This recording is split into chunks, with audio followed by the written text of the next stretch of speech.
semuanya, Assalamualaikum warahmatullahi wabarakatuh. Waalaikumsalam warahmatullahi wabarakatuh. Baiklah, saya hari ini akan mensosialisasikan bagaimana menyebarkan pengalaman dan pemahaman penerapan budaya positif, khususnya di sekolah kita di SDN 13 Remaja. Kemudian, untuk pertama sekali kita harus memahami terlebih dahulu apa itu budaya positif.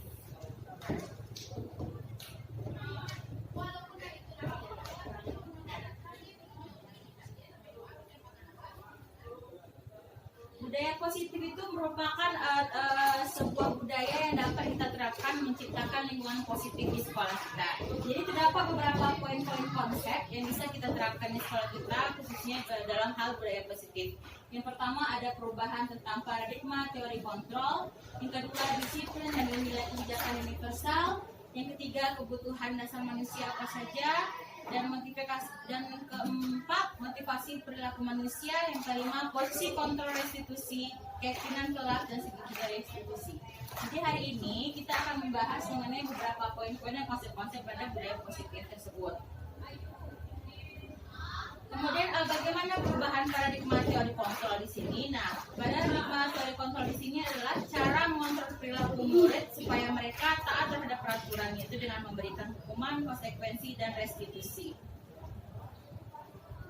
Sekarang kita akan melihat terlebih dahulu apa perbedaan antara hukuman dan konsekuensi. Kalau hukuman itu kita bisa lihat di sini adalah sesuatu yang dibuat oleh guru yang dilakukan untuk mencoba mengontrol anak dengan penguatan yang negatif.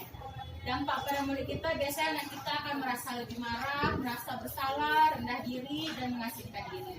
Kemudian berikutnya, siswa-siswa kita akan membenci peraturan sehingga mereka tidak bisa menerapkan perilaku atau sikap yang positif di sekolah. Kemudian yang berikutnya, sistem tidak akan berjalan bila murid kita apabila merasa takut. Kemudian apa itu konsekuensi? Jadi antara hukuman dan konsekuensi itu berbeda. Nah, konsekuensi adalah sesuatu hal yang dibuat oleh guru dan anak, yaitu adanya kerjasama atau diskusi antara guru dan anak. Kemudian yang kedua, digunakan sebagai pengontrol anak dengan penguatan positif. Berikutnya, kehilangan hak, jeda seorang diri atau tap out atau penahanan. Kemudian murid dan anak menghormati peraturan, dan berikutnya memerlukan monitoring dan supervisi terus-menerus dari guru. Nah, di sini kita bisa lihat ada beberapa contoh antara perbedaan yang jelas antara hukuman atau konsekuensi. Contohnya di sini ada kasus hukuman atau konsekuensi. Kita lihat yang pertama, kasusnya mencatat 100 kali di dalam kalimat saya tidak akan terlambat lagi karena terlambat ke sekolah. Jadi menurut ibu-ibu ini termasuk hukuman atau konsekuensi? Hukuman, ya betul. Karena ini menyebabkan siswa kita jadi merasa terbebani, merasa bosan, merasa marah dengan hukuman yang kita berikan. Kemudian yang kedua, lari mengelilingi lapangan basket 2 kali karena terlambat hari di sekolah. Ini hukuman atau konsekuensi? Ya betul. Yang kedua ini masih tentang hukuman. Kemudian yang ketiga, membersihkan coretan yang dibuatnya di meja tulis. Apakah ini hukuman atau konsekuensi? Konsekuensi. Ya betul, Bu. Ini termasuk konsekuensi. Kenapa nih dikatakan konsekuensi? Karena di sini ada aturan atau nilai dibalik dari perilaku yang kita berikan. Jadi di sini kan dia yang sholat meja. Kemudian kita minta dia bersihkan kembali. Berarti kan ada konsekuensi dari perbuatannya, ada tindak lanjutnya. Kemudian yang keempat, murid diminta untuk push up 15 kali karena tidak menggunakan masker ke sekolah. Ya. Yang kelima, menggantikan kertas tugas teman yang telah dicoret-coret. Ini apakah hukuman? Konsekuensi. Ya, betul, Bu. Ini konsekuensi. Ya, sama seperti yang tadi, membersihkan coretan yang dibuat di meja tulis tadi, kan memberikan yang positifnya. Yang keenam, berdiri di depan kelas sambil mengangkat kaki satu karena tidak bisa menjawab pertanyaan. Ya. Yang ketujuh, menambah jam belajar murid selama waktu keterlambatan murid tersebut. Ya, betul. Ini adalah konsekuensi, berarti dia harus bertanggung jawab dari perbuatan yang telah dia lakukan. Sekarang kita akan mengenal adanya disiplin dan nilai-nilai kebajikan universal. Disiplin itu apa? Disiplin itu merupakan unsur utama dalam mewujudkan budaya positif yang kita cita-citakan di sekolah. Berdasarkan kutipan dari Ki Hajar Dewantara, di mana ada kemerdekaan, disitulah akan ada disiplin yang kuat. Sungguhpun disiplin itu bersifat self-disiplin atau disiplin terhadap diri sendiri.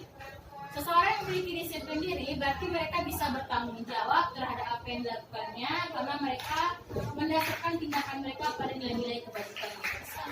Nah, sekarang kita akan membahas apa saja 5 kebutuhan dasar manusia menurut William Glasser.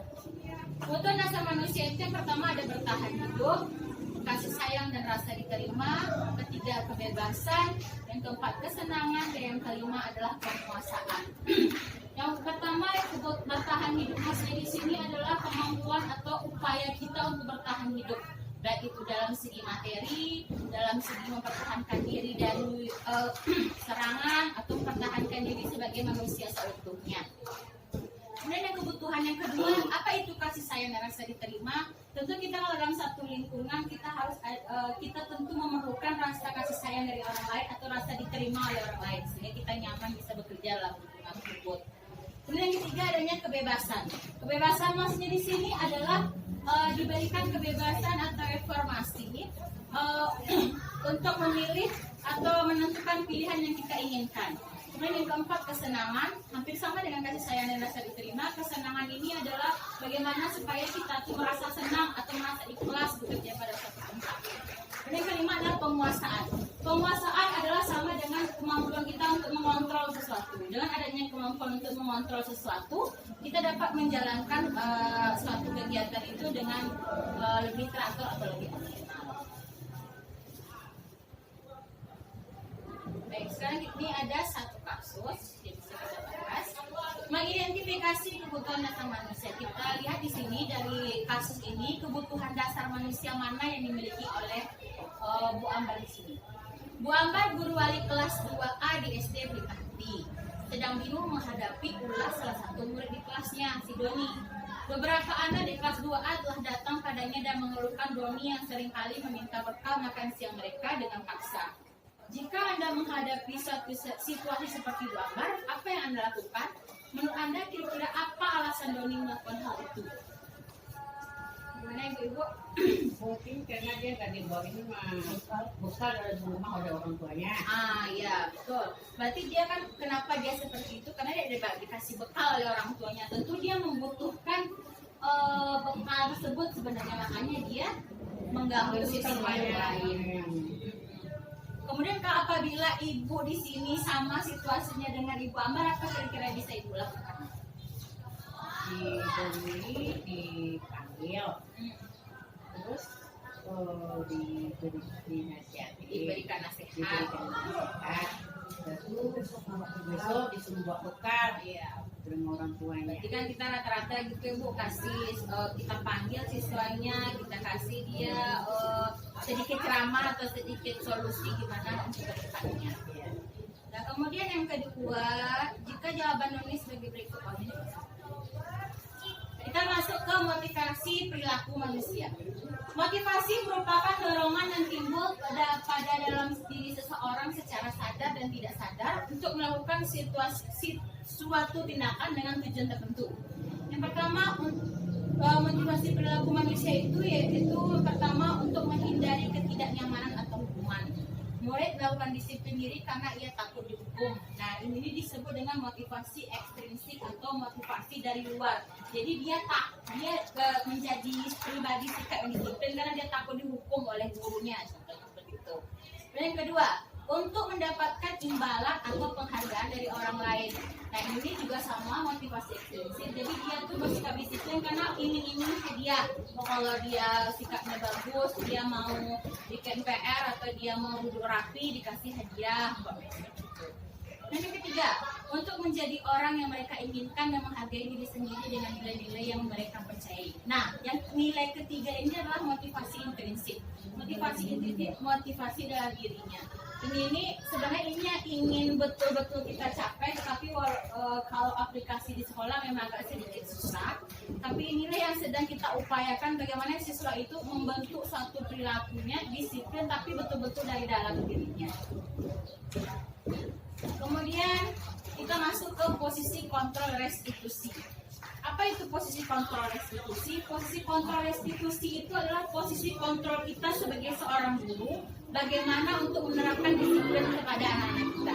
Jadi kita tuh ada beberapa hal yang dapat kita lakukan, yaitu posisi yang pertama yaitu sebagai penghukum.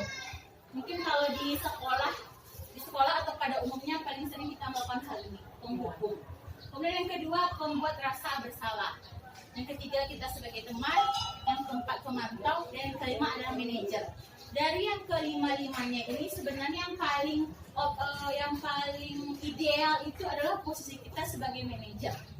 Kenapa sebagai manajer? Nanti saya akan jelaskan satu persatu. Apa itu posisi penghukum? Posisi penghukum di sini adalah mungkin sudah dilakukan setiap hari juga ya Ibu ya. Jadi penghukum ini kita ketika ada siswa kita yang melakukan indisiplinar atau suatu tindakan yang tidak disiplin, kita menghukumnya. Kita berikan dia hukuman yang tidak bagaimana supaya dia jerah, supaya dia tidak mau melakukan hal itu lagi. Contohnya umpamanya menghukum lari di lapangan, atau mungkin denda, atau mungkin push up. Nah, itu contoh hal penghukum. Kemudian yang kedua, pembuat rasa bersalah. Hal ini juga sering sebenarnya mungkin agak tanpa kita sadari sering kita lakukan. Jadi maksudnya gini, contohnya ketika ada siswa kita yang melakukan tindakan yang tidak disiplin, kemudian kita akan berkata seperti ini, kalian tidak kasihan sama ibu, kalian tidak mau mentaati ibu lagi, kalian tidak kasihan dengan orang tua kalian. Nah, itu namanya kita menempatkan posisi kita sebagai pembuat rasa bersalah. Jadi dengan ucapan-ucapan kita itu siswa kita menjadi merasa bersalah terhadap perilaku yang dia lakukan. Kemudian yang ketiga, sebagai teman. Nah, sebagai teman di sini maksudnya adalah kita menempatkan diri kita tuh berteman dengan siswa kita. Sampai kadang-kadang ada sisi negatifnya kalau posisi teman ini, yaitu siswa kita menjadi tidak ada batasan gitu. Ya, antara guru dan siswa kita ini tidak ada batasan, sehingga kadang-kadang siswa itu kalau bahasa Minangnya agak lantai angan kepada kita gitu. Tidak ada batasan, tidak ada dia sikap menghormati, kadang-kadang seperti itu akibat dari negatifnya. Kemudian yang keempat adalah posisi pemantau. Posisi pemantau di sini maksudnya adalah kita cuma memantau saja. Umpamanya dia tidak bikin PR. Kemudian nanti kita tanya aja, kamu udah bikin PR? Tidak Bu. Kenapa tidak bikin PR? Malas Bu. Konsekuensi apa yang kamu ketahui kalau tidak bikin PR? Nanti dia sebutkan hanya seperti itu. Nah, kalau seperti itu sebenarnya cukup bagus, tapi akibat dari negatifnya siswa tidak tahu nilai dari membuat PR itu apa.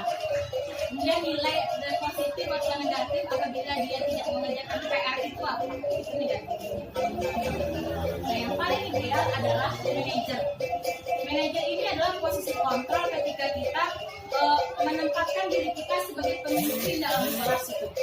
Kita tidak memberikan hukuman, kita tidak memberikan rasa bersalah, tapi kita memberikan menumbuhkan rasa tanggung jawab dari siswa-siswa kita. Dia tahu apa akibat dia tidak bikin PR, dia tahu nilai apa yang terkandung ketika kita suruh mengerjakan dia PR atau hal-hal yang lain. Yang paling ideal itu adalah posisi manajer ini.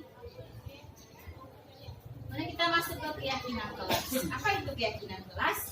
Keyakinan kelas atau keyakinan adalah kesepakatan kelas yang dibuat berdasarkan nilai-nilai kebajikan universal. Nah, jadi maksudnya di sini kita membuat kerjasama atau kesepakatan dengan siswa kita. Jadi kita belajar dengan siswa kita menentukan hal-hal apa saja yang kita sepakati yang harus dipatuhi oleh siswa maupun oleh guru. Contohnya yang pertama, datang tepat waktu, umpamanya seperti itu. Berarti kalau guru siswanya datang tepat waktu, berarti kita juga harus tepat waktu. Nah, itu kan mengajarkan dia terdapat nilai kebajikan di situ. Nilainya adalah tanggung jawab, disiplin. Nah, jadi dia tahu ada nilai di situ. Kemudian bagaimana cara atau prosedur pembentukan keyakinan kelas? Caranya pertama kita persilahkan dulu siswa-siswa kita bersurat pendapat tentang peraturan yang perlu disepakati. Jadi kita minta pendapat siswa kita terlebih dahulu. Anak-anak ibu, apa saja peraturan yang bisa kita tulis, kesepakatan apa saja yang bisa kita sepakati bersama dalam keyakinan kelas ini. Kita minta dari siswa kita terlebih dahulu.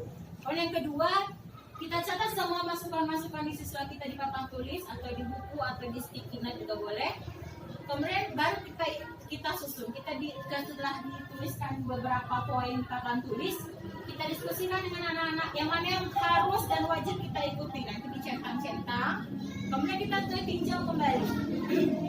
Kita tinjau kembali mana yang pantas untuk diletakkan di keyakinan kelas, mana yang kurang pantas diletakkan di keyakinan kelas. Dan baru nanti setelah disepakati, kalau bisa ditandatangani bersama dengan guru dan siswa, baru nanti keyakinan kelas bisa kita tempelkan di dinding kelas yang dipatuhi dan dilaksanakan oleh seluruh keluarga kelas tersebut.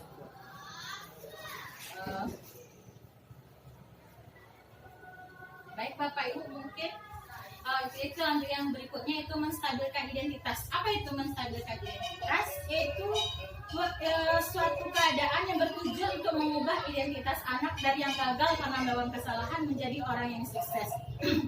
Kemudian yang kedua, validasi tindakan yang salah, yaitu memahami kebutuhan dasar apa yang mendasari sebuah tindakan. Yang ketiga, menanyakan keyakinan, yaitu menghubungkan dengan dirinya yang sebelumnya. Maksudnya yang pertama ini menstabilkan. Jadi ketika ada siswa kita yang melakukan tindakan indisipliner, atau tindakan yang tidak sesuai dengan peraturan, kita pertama-tama dulu kita stabilkan identitasnya. Maksudnya apa stabilkan identitas? Kita tanyakan terlebih dahulu ke dia, kesalahan dia apa?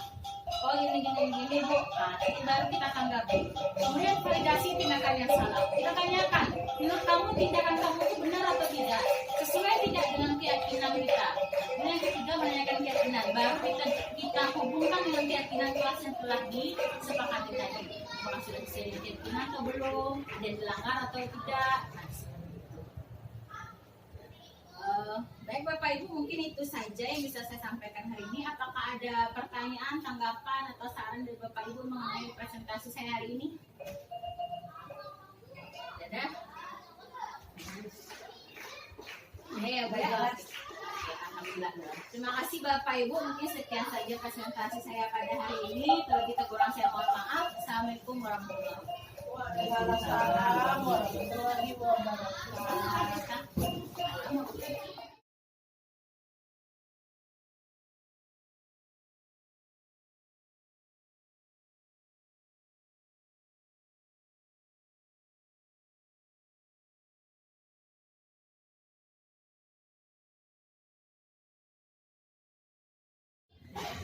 Assalamualaikum warahmatullahi wabarakatuh. Nama saya Nur Hairat. Saya mengajar di SD 13 Pasar Majan.